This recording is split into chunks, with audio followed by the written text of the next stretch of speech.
Hello, good morning, student. Today's topic is there will come soft rain. Okay, this poem is written by Sarah Teasdale. She was an American poet and uh, she was born in St. Louis, Missouri. Okay, this poem symbolizes that when there is a war, there after the war everything will got to be normal.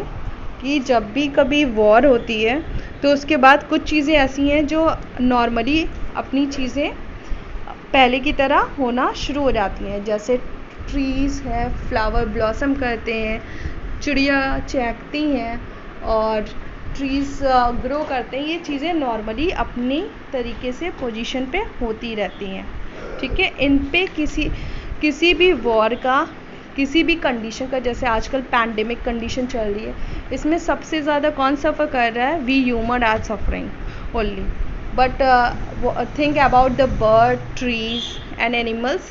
They are freely to move here and there. Okay, and they are enjoying their life. So we are suffering, but the things are going to be going easily. Everything's are going, only humans are suffering in that pandemic condition, in this pandemic condition. Now the poem is, there will come a soft rain and the smell of ground and the shallow circling with their shimmery sound. कह रहे हैं कि फिर से बारिश होगी. ठीक है, और फिर से जब बारिश होगी तो फिर ग्राउंड की जो खुशबू है, जब बारिश की पहली बूंद ग्राउंड में पड़ती है तो जो स्मेल आती है ग्राउंड से, वो कितनी अच्छी होती है ना. वो स्मेल फिर से सूंघने को मिलेगी हम लोगों को. ठीक है, और इसमें बोल रहे हैं कि फिर से वो शैलो सर्कलिंग बनेगी. जब बारिश होती है तो रेन ड्रॉप्स पड़ती है तो छोटे छोटे सर्कल बना लेते, तो ऐसे शैलो सर्कलिंग मिलेगी. और साउंड कैसी होगी? एक सिमरी साउंड होगी या गिमरी साउंड होगी, एक बिल्कुल सॉफ्टली जैसे सिंगिंग वाली साउंड होती है, सिमरी साउंड होगी. ठीक है, and the frog in the pool singing at night and the wild plum trees in the tremulous white. कह रहे फिर से रात आएगी, दिन के बाद फिर से रात आएगी, फिर से फ्रॉग क्या होंगे? पूल में गाएंगे पूरी रात. कभी मेंढकों की आवाज़ सुनी है ना कि वो टर टर करते हैं, तो फिर से फ्रॉग क्या करेंगे? नाइट में फिर से अपना सॉन्ग सिंग करेंगे.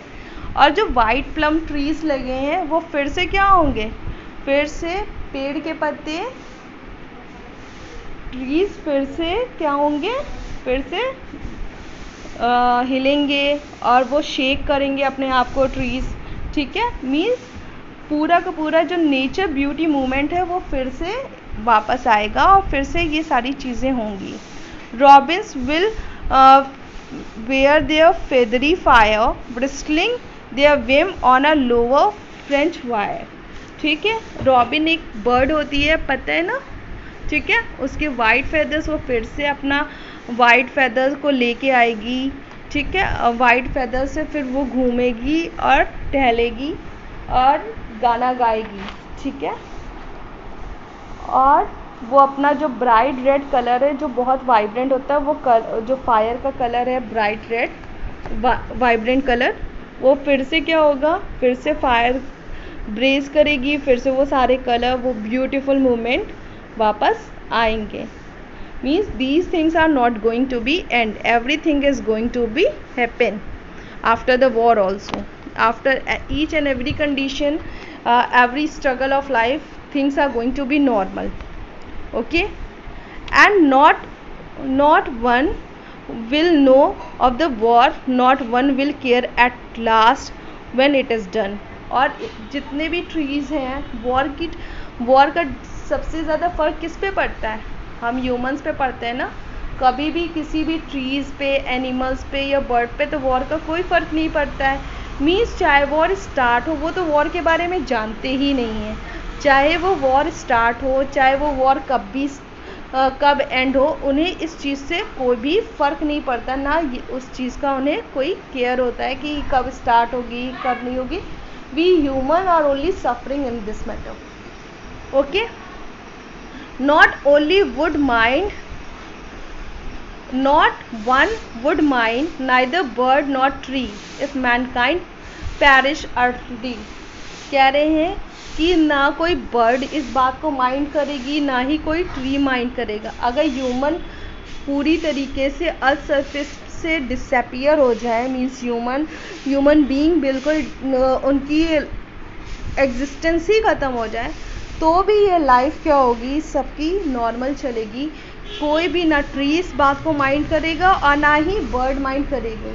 ठीक है, ये जो नेचर है वो पहले की तरह फिर से अपने आप को वो ब्यूटी उसी तरीके से चलती रहेगी. ठीक है, and the spring herself when she woke at the dawn would scarcely know that we were gone. ठीक है, तो इसमें इस स्टैंजा में पोएट कहना चाहता है कि फिर से स्प्रिंग का मौसम आएगा, फिर से रात आएगी, फिर से वही चीज़ें होंगी, फिर से मौसम अच्छा हो जाएगा, फिर से चिड़ियाँ चहकेंगी, फिर से पेड़ ग्रो करेंगे, फिर से सारी चीज़ें होंगी. बट अगर हम ह्यूमंस रहें, हमारा एग्जिस्टेंस अर्थ पे रहे या ना रहे, बट ये सारी चीज़ें नॉर्मली फिर से पूरी लाइफ में होती रहेगी. किसी के ऊपर ह्यूमंस के रहने ना रहने का कोई भी फ़र्क नहीं पड़ता है.